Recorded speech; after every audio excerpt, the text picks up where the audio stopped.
hematopoiesis.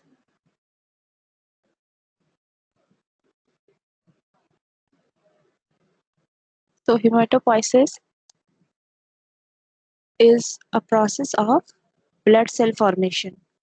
Okay, blood cell formation or hematopoiesis occur in red bone marrow और myeloid tissue.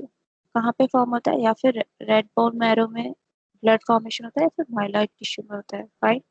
So hematopoiesis is basically the process of formation of red blood cell or blood formation is termed as hematopoiesis. Okay, here comes the first term, that is hemocytoblast. Hemocytoblast.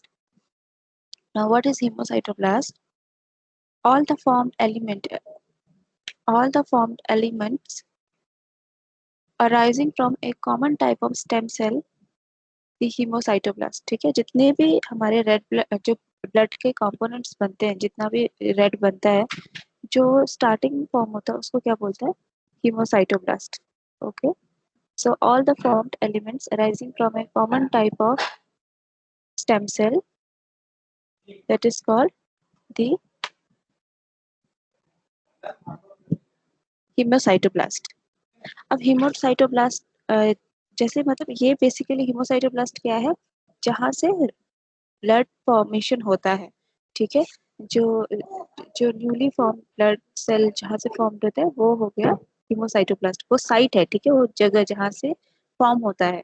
या फिर जो आप stem cell जो है जहाँ से blood form होता है, और जो प्रोसेस है, जो ब्लड फॉर्मेशन का जो प्रोसेस होता है उसको बोलते हैं हिमेटोपोइसिस. और जहाँ से ब्लड फॉर्म होता है उसको बोलते हैं हीमोसाइटोब्लास्ट. अब हीमोसाइटोब्लास्ट दो टाइप्स के होते हैं. फाइन. तो first one is lymphoid stem cell. Okay, and second is myeloid stem cell. ठीक है, जो सेल ब्लड फॉर्मेशन करते हैं वो दो टाइप के होते हैं. First is lymphoid stem cell and second one is myeloid stem cell. Now first we will see myeloid stem cell. Okay, they are derived from the haemopoietic stem cell. ठीक है, myeloid stem cell भी हिमोपोइटिक stem cell से ही generate होता है. That is क्या है? हिमोपोइटिक stem cell कौन सा है? हीमोसाइटोब्लास्ट. ठीक है, इसी से जनरेट होता है, हीमोसाइटोब्लास्ट से. और ये जो माइलॉइड स्टेम सेल है, वो क्या क्या फॉर्म करता है? ये टाइप्स के होते हैं. ठीक है, माइलॉइड स्टेम सेल का भी फर्दर डिवीजन है. That is erythrocyte progenitor cell, second is thrombocyte progenitor cell, and the third one is granulocyte monocyte progenitor cell. अब जो इसमें जो इरेथ्रोसाइट प्रोजेनिटर सेल है वो क्या फॉर्म करता है? Red blood cell, that is erythrocytes. ठीक है, थ्रोम्बोसाइट प्रोजेनिटर सेल इसमें प्लेटलेट को फॉर्म करता है. And granulocyte monocyte progenitor cell forms जितने भी व्हाइट ब्लड सेल में जितने भी granules, agranulocyte and granulocytes हैं वो फॉर्म करता है. जैसे monocytes, macrophage, neutrophils, basophils, eosinophil, dendrite cell, ये सबको भी फॉर्म करता है. ठीक है. Now second comes the lymphoid stem cell. Lymphoid stem cells rise to a class of leukocytes known as lymphocytes, which includes the various T cell and B cell. तो basically ये जो है ना, जो लिम्फोइड स्टेम सेल है वो क्या form करता है? वो व्हाइट ब्लड सेल के T सेल और B सेल को फॉर्म करता है. ठीक है, T cell, B cell, natural killer cell, इन सब को फॉर्म करता है. तो लिम्फोइड स्टेम सेल किसके फॉर्मेशन में हेल्प करता है? व्हाइट ब्लड सेल के. ओके, व्हाइट ब्लड सेल में कौन सा? T cell, B cell and natural killer cells. Okay, और जो ये माइलॉइड स्टेम सेल था उसमें ग्रेनुलोसाइट, मोनोसाइट, प्रोजेनिटर सेल वो क्या फॉर्म करते हैं? न्यूट्रोफिल, बेसोफिल, इसिनोफिल, है ना, ये सारी चीजें फॉर्म करते हैं. These are also the components of white blood cell. ये तो व्हाइट ब्लड सेल में ही है. तो मतलब व्हाइट ब्लड सेल को क्या करते हैं? दोनों मिलके फॉर्म करते हैं. एक फॉर्म करता है माइलॉइड स्टेम सेल, फॉर्म करता है neutrophil, basophil, eosinophil, and lymphoid stem cell क्या फॉर्म करता है? T cell, B cell. Okay, तो ये क्लियर है? इतना क्लियर है क्लास? प्लीज. ठीक है, okay. Next is formation of red blood cell. Okay, red blood cell क्या होते हैं? ए न्यूक्लिएटेड सेल होते हैं. मतलब इनके अंदर क्या होता है? न्यूक्लियस नहीं होता है. तो रेड ब्लड सेल में अगर न्यूक्लियस नहीं है तो वो क्या नहीं कर पाते, they are not able to synthesise protein और ग्रो एंड डिवाइड। अगर प्रोटीन क्या होता है, बिल्डिंग ब्लॉक ऑफ सेल होता है ना, मतलब किसी भी सेल का बिल्डअप करने के लिए प्रोटीन यूज करते हैं। फॉर एग्जाम्पल अगर आपको बॉडी बिल्डिंग में या फिर अगर नॉर्मली भी किसी को बॉडी बिल्ड करना होता है, अ, अ, मतलब मास गेन करना करना होता है और कोई जिम जाता है, तो उसको जो ट्रेनर है वो क्या सजेस्ट करते हैं कि प्रोटीन लो, क्योंकि प्रोटीन क्या होता है, body basic building cell of, है ना, बॉडी बिल्डिंग यूनिट होता है, मतलब बॉडी के सेल को ग्रो करता है प्रोटीन। ये जो रेड ब्लड सेल है, ये सबसे पहले तो ए न्यूक्लिएटेड होते हैं। अब ए न्यूक्लिएटेड है तो इसका मतलब क्या है, इसमें प्रोटीन भी नहीं है, ठीक है, न्यूक्लियस के अंदर ही प्रोटीन होता है, राइट। तो अगर ए न्यूक्लिएटेड है तो प्रोटीन नहीं है, इसका मतलब क्या है कि ये ग्रो भी नहीं कर पाएंगे and they are unable to divide also. Okay, तो ये होता है, ये एक काइंड ऑफ लैकिंग, इसमें लैक बिहाइंड करता है रेड ब्लड सेल की, इसके पास न्यूक्लियस भी नहीं है एंड ये, सो न्यूक्लियस नहीं तो प्रोटीन भी नहीं होगा एंड ये इस red blood cell cannot grow and divide by its own. Okay, now the life span of red blood cell is, ये ऑलरेडी मैंने आपको बताया था, होपफुली याद हो, that is 100 to 120 days. Okay, as they age, RBC become more rigid and begins to fragment or fall apart in 100 to 120 days. और जैसे जैसे आरबीसी मेच्योर होने लगता है ना, वो क्या हो जाता है, आरबीसी मोर रिजिड हो जाता है, मतलब रिजिड मतलब स्टिफ टाइप का हो जाता है, हार्ड हो जाता है, ठीक है। और कुछ टाइम के बाद आफ्टर 100 और 120 डेज खुद ही क्या हो जाता है, फ्रैगमेंट्स में, टुकड़े टुकड़े में वो फॉल अपार्ट हो जाता है, मतलब किल हो जाता है, खत्म हो जाता है। Okay, Lost RBC. अब lost RBC क्या है? Lost cell are replaced more or less continuously by the division of hemocytoblast in the red bone marrow. जितने आरबीसी हम लॉस करते हैं पर डे, उतना ही आरबीसी हमारा साइटोब्लास्ट क्या करता है, फॉर्म करता रहता है, ठीक है। किसके थ्रू फॉर्म करेगा, माइलॉइड स्टेम सेल के थ्रू। ओके, आरबीसी को और प्लेटलेट को कौन फॉर्म कर रहा है, माइलॉइड स्टेम सेल, और डब्ल्यूबीसी को both myeloid and lymphoid stem cell दोनों फॉर्म करते हैं, ठीक है। Immature RBC. Now, immature RBC, developing RBC divides many times and then begins synthesizing huge amount of hemoglobin. जैसे जो immature RBC है ना, वो क्या होगा, continuously divide करता है। जो immature RBC मीन्स जो newly formed RBC है, वो क्या होता है, वो अपने आप को डिवाइड करता है और क्या कैरी करता है, हीमोग्लोबिन कैरी करता है। Okay, so next comes the reticulocytes. Suddenly, when enough hemoglobin has been accumulated, the nucleus and most organs are ejected and cell collapsed inward. The result in the young RBC called a reticulocyte because it still contains some rough endoplasmic reticulum. जैसे ही मतलब cell divide होने के बाद हमारी body में enough amount of haemoglobin हो जाता है, क्योंकि एक आरबीसी एक हीमोग्लोबिन को कैरी करता है, ठीक है। एक one RBC will carry the one molecule of haemoglobin. तो जैसे ही हमारे बॉडी में हीमोग्लोबिन का रिक्वायरमेंट सफिशिएंट हो गया, तो ये क्या करता है, आरबीसी डिवाइड होना स्टॉप हो जाता है। उसके बाद वो कौन से फेज में चला जाता है, मैच्योर फेज में चला जाता है, ठीक है। जैसे ये मैच्योर फेज में चला जाएगा, तो इसमें क्या होता है, सिर्फ और सिर्फ endoplasmic reticulum, that is endoplasmic reticulum में भी रेड रफ एंडोप्लाज्मिक रेटिकुलम रहता है, बाकी सारे क्या होते हैं, इजेक्ट आउट हो जाते हैं, ठीक है। इसीलिए ये आफ्टर सर्टेन जब मेच्योर हो जाता है, उसके बाद क्या होता है, ये एकदम रिजिड होने लग जाता है, स्लोली एंड स्टेडी रिजिड होने लग जाता है, और लास्ट में at the end of 100 to 120 days ये अपने आप ही फ्रेगमेंट्स में शैटर डाउन होकर के क्या हो जाता है, इसकी डेथ हो जाती है। Okay, next come the mature erythrocytes. Mature erythrocyte within 2 days of release, they have ejected the remaining erythrocytes, rough endoplasmic reticulum, and or you can say endoplasmic reticulum, and have become fully functional erythrocytes. The entire development process from hemocytoblast to mature RBC takes 3 to 5 days. Basically जो RBC को mature होने में कितना time लग जाता है, 3 to 5 days लग जाता है, ठीक है। ये समझना है, मेच्योर एरिथ्रोसाइट कितने दिन में फॉर्म होता है, 3 to 5 days में मैच्योर आरबीसी फॉर्म हो जाता है। Okay, next come the erythropoietin. Erythropoietin, the rate of erythrocyte production is controlled by a hormone called erythropoietin. Normally, a small amount of erythropoietin circulates in the blood at all times, and the red blood cells are formed at a fairly constant rate. तो basically जो ये erythropoietin है, ये क्या है? ये एक hormone है, ठीक है। हमारी बॉडी में एक हार्मोन मिलता है दैट इज कॉल्ड इरेथ्रोपोइटिन, और ये इरेथ्रोपोइटिन कितना रेड ब्लड सेल को फॉर्म करना है एट ए टाइम, मतलब based on the requirement of haemoglobin in our body, it decides, ये इरेथ्रोपोइटिन हार्मोन ही डिसाइड करता है कि हमारी बॉडी में कितने आरबीसी सेल फॉर्म होंगे, ठीक है, एक टाइम में कितने आरबीसी सेल फॉर्म होंगे। तो इसको कौन रेगुलेट करता है? Erythropoietin, and this erythropoietin is what? Is a hormone, ठीक है।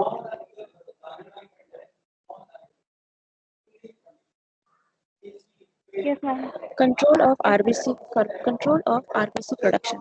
An important point to remember is that it is not the relative number of RBC in the blood that control RBC production.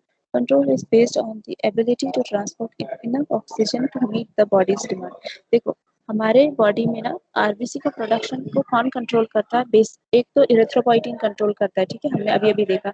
और दूसरी चीज है, ये factor control करता है कि हमारी बॉडी को कितनी ऑक्सीजन की रिक्वायरमेंट है, ठीक है। अगर बॉडी को ऑक्सीजन की रिक्वायरमेंट ज्यादा होगी तो क्या होगा? ज्यादा आरबीसी फॉर्म होंगे, एंड ताकि वो ज्यादा हीमोग्लोबिन कैरी कर सके, और हीमोग्लोबिन क्या कैरी कर सके? ऑक्सीजन कैरी कर सके। होपफुली इधर तक, यहाँ तक समझ में आ गया तुम लोगों को formation of red blood cell. Yes, ma'am. Now we will move to formation of white blood cell and platelets. दोनों हम साथ में देखेंगे, white blood cell and platelets. Fine. The formation of leukocytes and platelets is stimulated by hormone. जो हमारा leucocyte है यानी कि डब्ल्यूबीसी, और प्लेटलेट के फॉर्मेशन को कौन स्टिमुलेट करता है? हार्मोन स्टिमुलेट करता है, ठीक है। प्लीज ये याद रखना, ये क्वेश्चन आ सकता है आपके एग्जाम में कि रेड ब्लड सेल के स्टिमुलेशन को और प्रोडक्शन को कौन सा हार्मोन कंट्रोल करता है। सो क्वेश्चन कैसे बन सकता है? Which hormone regulates the production of RBC in our body? Okay, so you have to write down erythropoietin. और क्वेश्चन ऐसा भी आ सकता है that which hormone controls the production of white blood cell and platelets? So you have to write down thrombopoietin, platelet के लिए use होता है, and further we will see. Okay, तो इस ये पॉइंट इरेथ्रोपोइटिन, थ्रोम्बोपोइटिन, ये सब याद रखना, ये बहुत इंपॉर्टेंट टर्म्स है, शॉर्ट शॉर्ट क्वेश्चंस के लिए इंपॉर्टेंट है। Next come the colony stimulating factors and interleukins. Okay, these colony stimulating factors and interleukins not only promote red bone marrow to turn out leukocytes, but also march up an army of WBC towards of attack by enhancing the ability of mature leukocytes to protect the body. तो ये जो colony stimulating factor है, ये क्या करता है हमारी body में? जो रेड बोन मैरो है, जो बोन मैरो है ना, उसको स्टिमुलेट करता है कि वो ज्यादा से ज्यादा क्या प्रोड्यूस करे? ल्यूकोसाइट्स प्रोड्यूस करे, यानी कि डब्ल्यूबीसी को प्रोड्यूस करे। जैसे ही हमारी बॉडी में कोई भी इन्फेक्शन होगा या फिर कोई भी फॉरेन ऑब्जेक्ट का एंट्री होगा, तो क्या होगा? ये colony stimulating factors and interleukin दोनों ही मिलके क्या करेंगे? डब्ल्यूबीसी को स्टिमुलेट कर, सॉरी, बोन मैरो को स्टिमुलेट करना शुरू कर देंगे कि वो ज्यादा से ज्यादा क्या प्रोड्यूस करे? ल्यूकोसाइट्स को प्रोड्यूस करे, ठीक है, ताकि एक डब्ल्यूबीसी की आर्मी फॉर्म हो सके, और वो हमारी बॉडी को किसी भी फॉरेन ऑब्जेक्ट से, ऑर्गेनिज्म से, या फिर किसी भी इन्फेक्शन से प्रोटेक्ट कर सके। सो डब्ल्यूबीसी के प्रोडक्शन के लिए क्या, कौन सा फैक्टर responsible है? That is colony stimulating factors and interleukins. Okay, next comes the thrombopoietin. Thrombopoietin is a hormone. The hormone thrombopoietin accelerates the production of platelets, but little is known about how that process is regulated. Okay, तो जो thrombopoietin है वो क्या करता है? हमारी body में platelet के प्रोडक्शन को रेगुलेट करता है या एक्सेलरेट करता है। मतलब थ्रोम्बोपोइटिन क्या करता है? हमारे बॉडी में प्लेटलेट के प्रोडक्शन को स्टार्ट करता है, ठीक है। एक्सेलरेट करना मतलब स्टार्टअप करना, ठीक है। नाउ इसका जो मैकेनिज्म है, कैसे ये वर्क करता है, ये इतने अच्छे से अभी तक स्टिल नाउ डिस्कवर नहीं हुआ है, बट आपको इतना समझने की जरूरत है. Just remember this much that this thrombopoietin hormone is responsible for the acceleration or production of platelet in our body. यहाँ तक समझ में आ गया. हेमाटोपोइसिस, जिसमें red formation of red blood cell, WBC and platelet हो गया है. तो आपको ये याद रखना है कि डब्ल्यूबीसी के प्रोडक्शन को कौन रेगुलेट करता है? Colony stimulating factors and interleukins. Okay. और प्लेटलेट के लिए thrombopoietin and red blood cell के लिए erythropoietin. Now we will move to haemostasis. Haemostasis यहाँ तक समझ में आ गया? Yes, ma'am. Now we will move to hemostasis. तो hemostasis इसे बेसिकली hemostasis क्या है? एक मल्टीपल स्टेप प्रोसेस होता है जिसमें कि क्या होता है, क्लॉटिंग फॉर्मेशन में हेल्प करता है. ठीक है, ब्लड क्लॉट फॉर्म होने में हेल्प करता है. So we will start with hemostasis. The multi-step process of hemostasis begins when a blood vessel is damaged and the connective tissue in the vessel wall is exposed to blood. hemostasis का process कहाँ से start होता है? As soon as, जैसे ही blood vessel damage हुआ, कोई चोट लगी किसी भी तरह के, चाहे कट हो चाहे एक्सीडेंटल हो, एनी सॉर्ट ऑफ इंजरी. ठीक है, any injury occurs to the body which leads to blood vessel damage. कोई भी इंजरी जो बॉडी में हो रही है जिसकी वजह से ब्लड वेसल का डैमेज हो रहा है, तो जहां ब्लड वेसल का डैमेज स्टार्ट हुआ वहीं से कौन सा प्रोसेस स्टार्ट हो जाएगा? हीमोस्टेसिस का प्रोसेस स्टार्ट हो जाएगा. ठीक है. नाउ सबसे पहला जो आता है वो क्या होता है? Vascular spasm affect. सबसे पहला जैसे इंजरी हो गई, देन सबसे पहला प्रोसेस स्टार्ट होता है वो है वेस्कुलर स्पाज्म ऑकर्स. ठीक है, जो हमारे वेसल्स है, ब्लड वेसल्स है, वो क्या होने लग जाएंगे? स्पाज्म, उनमें स्पाज्म होने लग जाएगा. स्पाज्म मींस वो कंस्ट्रिक्ट होने लग जाते हैं. ठीक है, उनमें अकड़न आने लग जाएगी, जिससे कि वो स्पाज्म किस लिए आता है और कंस्ट्रिक्ट किस लिए होता है? ताकि ज्यादा ब्लड लॉस ना हो. अगर पाइप, जैसे कोई एक पाइप है जो कि क्या है, जिसका जो डायमीटर है, या फिर जिसका आप बोलोगे हॉलो स्पेस का जो डायमीटर वो ज्यादा बड़ा है, तो उसमें से पानी क्या आएगा? ज्यादा आएगा. अगर वो पाइप छोटी पाइप है तो उसमें से पानी भी क्या होगा? कम हो जाएगा, राइट.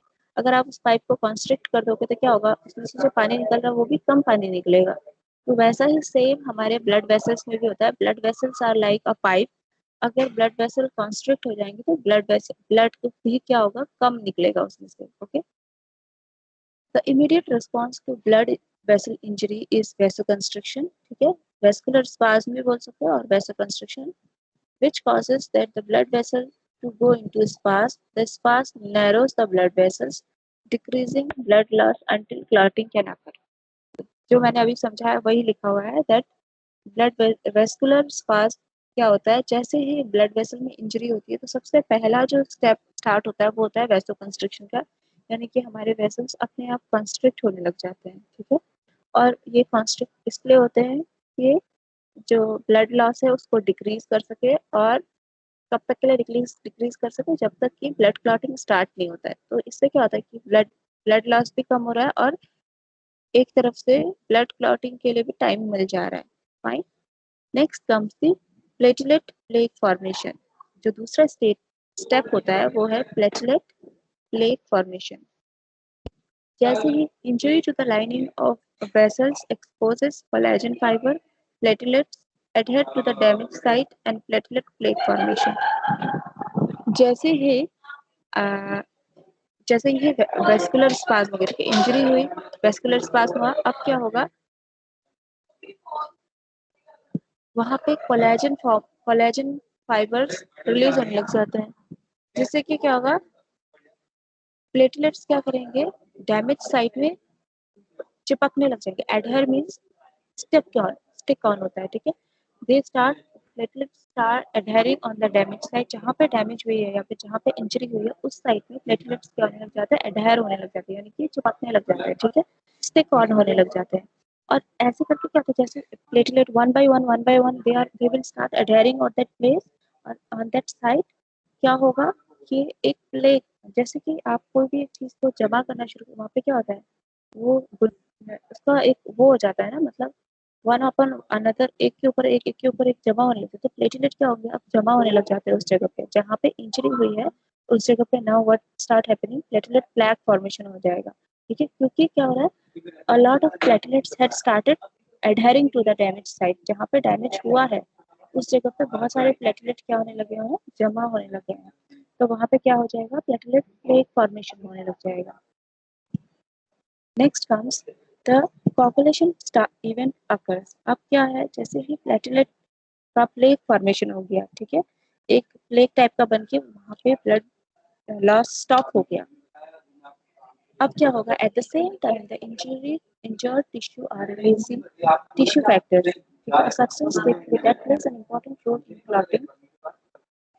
अब जैसे ही प्लेग फॉर्मेशन होना स्टार्ट हो गया, जैसे थर्ड स्टेप हमने देखा ना, जैसे जो this one platelet plague formation वाला स्टेप स्टार्ट हो गया, इसके साथ साथ ही क्या होगा, अगेन क्या होने लग जाएगा, जो इंजरी टिश्यू है, जहाँ पे टिश्यू इंजर्ड है, वहां पे क्या, एक टिश्यू फैक्टर्स रिलीज होने लग जाता है, जो कि हमारे टिश्यूज, इंजर्ड टिश्यूज ही रिलीज करते हैं।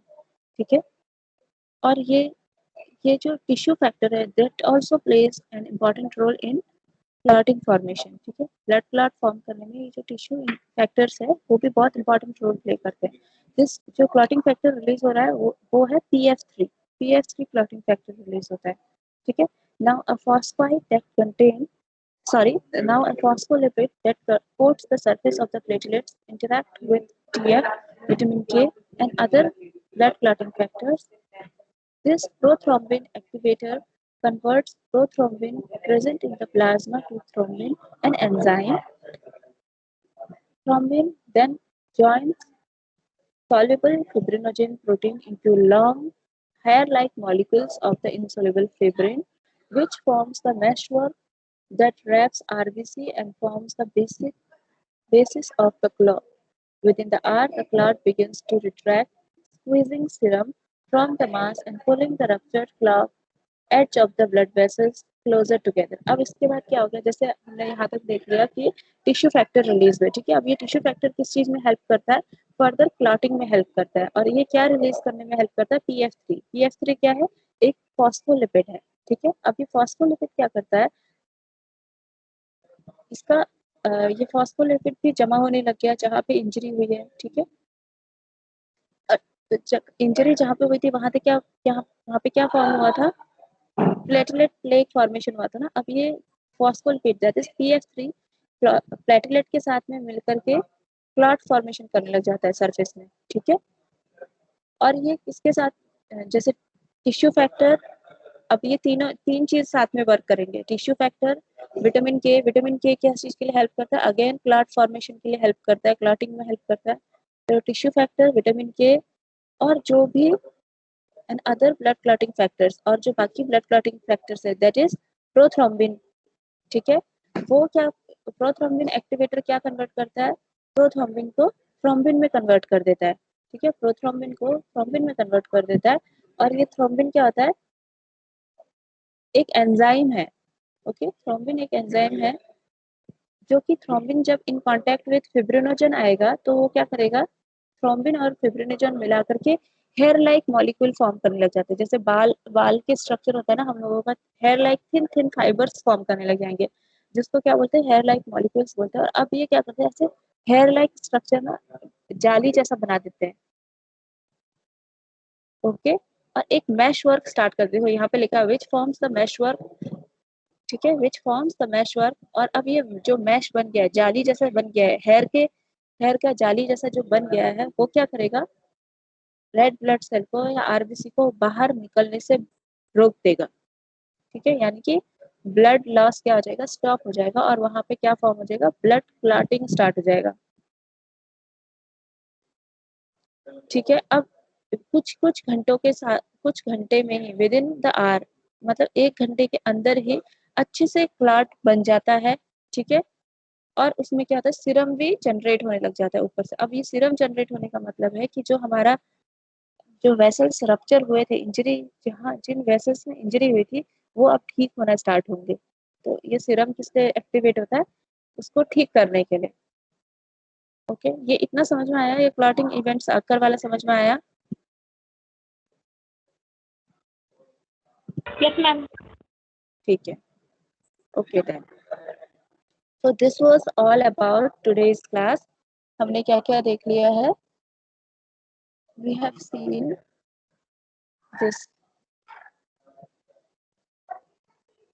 hematopoiesis in which हमने हेमेटोसाइटोब्लास्ट देखा, जो कि क्या होता है, स्टेम सेल का टाइप है, जो कि क्या फॉर्म करता है, ब्लड के कंपोनेंट्स को फॉर्म करता है। अभी हेमेटोसाइट्स दो टाइप में डिवाइडेड है। First one is lymphocytes, lymphocyte sorry, और lymphoid stem cell you can say, और माइलॉइड स्टेम सेल। तो दो टाइप में डिवाइडेड होता है, lymphoid stem cell and myeloid stem cell. तो फर्स्ट हम देखेंगे myeloid stem cell. Myeloid stem cell further तीन टाइप में डिवाइड होता है, that is erythrocyte, progenitor cell जो कि रेड ब्लड सेल फॉर्म करते हैं, थ्रोम्बोसाइट, प्रोजेनेटर सेल जो कि प्लेटलेट फॉर्म करते हैं, and granulocyte, monocyte, progenitor cell जो कि क्या फॉर्म करते हैं, डब्ल्यूबीसी के कुछ पार्टिकल्स फॉर्म करते हैं, जैसे कि monocytes, macrophage, neutrophils, basophils, eosinophils, dendrites, ये सब फॉर्म करते हैं। ठीक है, नेक्स्ट जो है लिम्फोइड स्टेम सेल, ये क्या फॉर्म करता है, T cell, B cell, natural killer cell. और टी सेल, बी सेल किसमें होता है, एक तो हमारे लिम्फ में होता है प्रेजेंट, राइट। तो ये लिम्फ में, लिम्फ फॉर्मेशन में भी लिम्फोइड स्टेम सेल वर्क करेगा along with white blood cell को फॉर्म करने में। तो लिम्फोइड स्टेम सेल और माइलॉइड स्टेम सेल दोनों ही रिस्पॉन्सिबल होते हैं व्हाइट ब्लड सेल के फॉर्मेशन में। Okay, next comes the formation of RBC. RBC का फॉर्मेशन में लाइफ स्पैन इसका 100 टू 120 डेज है। ठीक है, ये जब इमेच्योर होता है तब डिवाइड करता है, और तब तक डिवाइड करेगा जब तक कि ये हीमोग्लोबिन कैरी ना करे। जैसे ही ये मैच्योर हो गया, ये डिवाइड करना बंद कर देता है। ओके, और इसमें से सारे मॉलिक्यूल्स हट जाते हैं, सिर्फ कौन सा रहता है, रफ एंडोप्लाज्मिक रेटिकुलम रहता है, जिसको हम क्या बोलते हैं, रेटिकुलोसाइट कहते हैं। ठीक है, क्योंकि इसमें कुछ भी नहीं है, न्यूक्लियस भी नहीं है और कोई ऑर्गेनेल्स नहीं है, सिर्फ एंड एक्सेप्ट, सिर्फ और सिर्फ क्या है, रफ एंडोप्लाज्मिक रेटिकुलम होता है इसमें।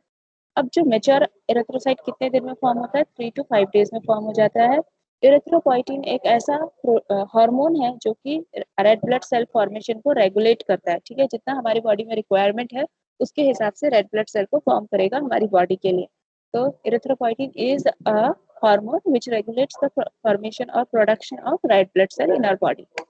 Now, control of RBC production. Control of RBC production में क्या है, ये based on the requirement of oxygen. ठीक है, एक तो इरिथ्रोपोइटिन रेगुलेट करता है, दूसरा क्या है, कितना रिक्वायरमेंट है हमारी बॉडी में ऑक्सीजन का, वो रेगुलेट करता है कि आरबीसी कितना प्रोड्यूस होगा। अगर बॉडी को ऑक्सीजन की ज्यादा जरूरत है तो आरबीसी ज्यादा प्रोड्यूस होंगे, स्टिमुलेट होगा रेड बोन मैरो, और आरबीसी ज्यादा प्रोड्यूस करेगा।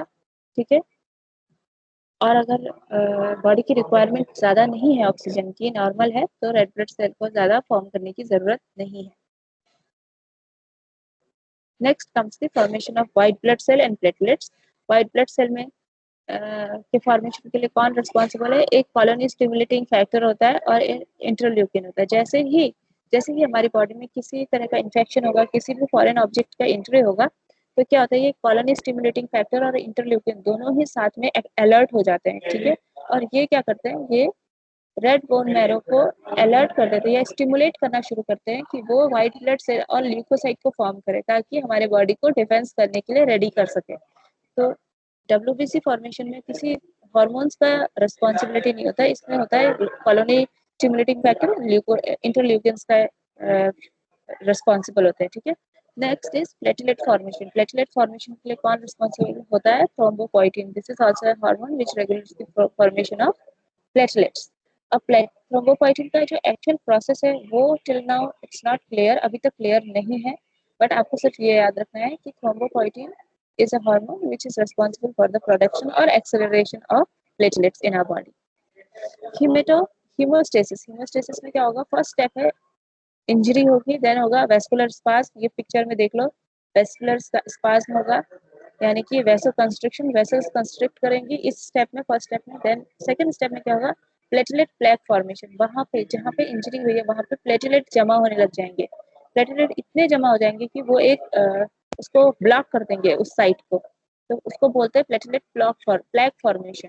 ठीक है, नेक्स्ट होगा कि प्लेटलेट प्लेक फॉर्मेशन होने के बाद टिश्यू फैक्टर स्टिमुलेट हो जाएंगे। टिश्यू फैक्टर स्टिमुलेट होने के बाद क्या होगा, हमारी बॉडी में टिश्यू फैक्टर प्लस विटामिन के प्लस जो प्रोथ्रोम्बिन है वो कन्वर्ट हो जाएगा थ्रोम्बिन में। जो थ्रोम्बिन क्या होता है वो एक एंजाइम होता है, और ये तीनों मिलकर के क्या करते हैं, हमारे क्लॉटिंग फैक्टर्स फॉर्म करना स्टार्ट करते हैं। वो क्लॉटिंग फैक्टर्स कैसे दिखते हैं, हेयर लाइक स्ट्रक्चर होता है, और हेयर लाइक एक मैश जैसा बना देते हैं, जाली जैसा एक हेयर लाइक स्ट्रक्चर का मैश बन जाएगा। और वो जहाँ पे ब्लड ब्लड क्लॉट होता है ना, वहाँ पे वो हेयर लाइक मैश स्ट्रक्चर होता है। एक तो ये फॉर्म हो जाता है, उसके साथ साथ में सीरम सेक्रेट होना स्टार्ट हो जाता है। अब ये सीरम किससे सेक्रेट होता है कि सीरम सेक्रेट होने का मतलब है कि अभी ही आपके जो इंजर्ड साइट है उसका रिपेयर होने का पहला प्रोसेस स्टार्ट हो चुका है। होपफुली इतना समझ में आ गया होगा तुम लोगों को।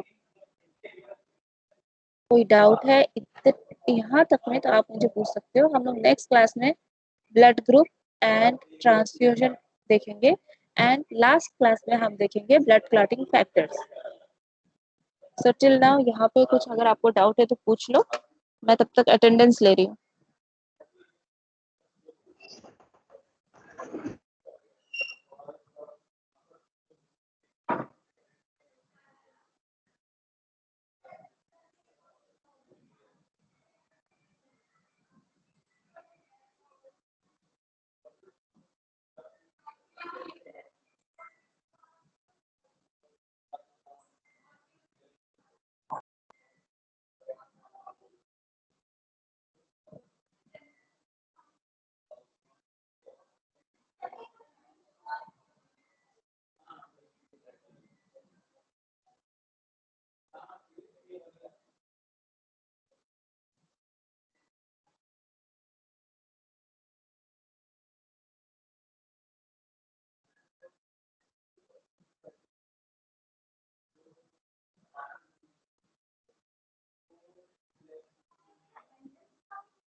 ओके, क्लियर है? मैम मेरा क्लास ज्वाइन नहीं हो रहा। क्लास ज्वाइन नहीं हो रहा है तुम्हारा? नो मैम, पासवर्ड मांग रहा है। मैंने लिंक सेंड करवाया मैम एक से, तब जाके मैम क्लास ज्वाइन हुआ है। तो ज्वाइन हो गया ना क्लास अभी? Yes ma'am. Ma'am password incorrect बता रहा है मैम। तो ये तो अतुल सर को पता होगा, अतुल सर से बात करना, क्योंकि पासवर्ड चेंज नहीं हुआ अभी तक, कुछ भी नहीं हुआ ऐसा। मैम बात किया है उनसे मैम, वो बोले हैं कि मैम उन्होंने पासवर्ड चेंज किया है, उसके बाद मैम बहुत सारा ट्रबल आ रहा है मैम। ई खाली चुप रहले का नतीजा है। हमारी माई के चुप रहला का नतीजा है। जब भरपूर खाए भर पा लेती ना तहिया ना। कौन है ये Divyanshi? Please turn off your mic. Recording में डिलीट हो गई। एक बार देखा